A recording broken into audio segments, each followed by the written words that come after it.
সম্মানিত দর্শক, মুফতি হারুনুর রশিদ সাহেব একজন উগ্র এবং মাদ্রাসার কমিটির মধ্যে ফাটল সৃষ্টি করতে চান এবং সাথে প্রভাব বিস্তার করতে চান।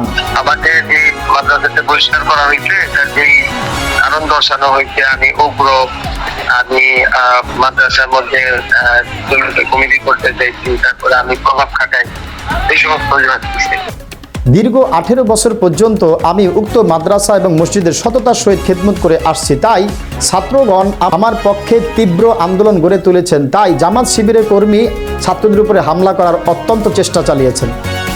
18 বছর ছিলাম মাদ্রাসায়, মসজিদের দায়িত্ব পালন করছি।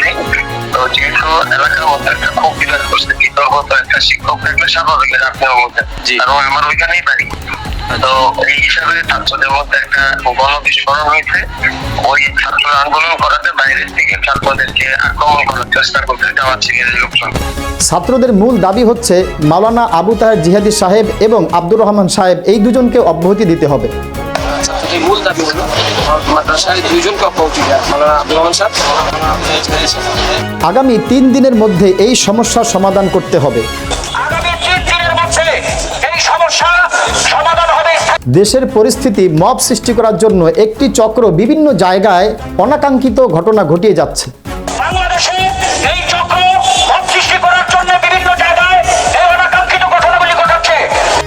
যে কোনো একটি চক্র এখানে এসে অনাকাঙ্ক্ষিত ঘটনা ঘটাতে চেয়েছিলেন, কিন্তু জাকির খান এসে বিষয়টি সামাল দিয়েছেন।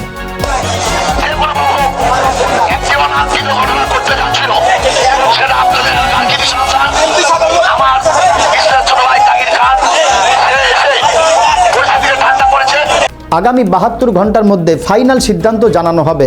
এর আগ পর্যন্ত মুফতি হারুনুর রশিদ সাহেব তিনি তার জায়গায় থাকবেন এবং প্রিন্সিপাল আবু তাহের জিহাদি সাহেব তিনিও তার জায়গায় বহাল থাকবেন। কিন্তু জনগণের প্রশ্ন হলো, এর আগেই কেন প্রিন্সিপাল আবু তাহের জিহাদি সাহেব পদত্যাগ করে চলে গেলেন?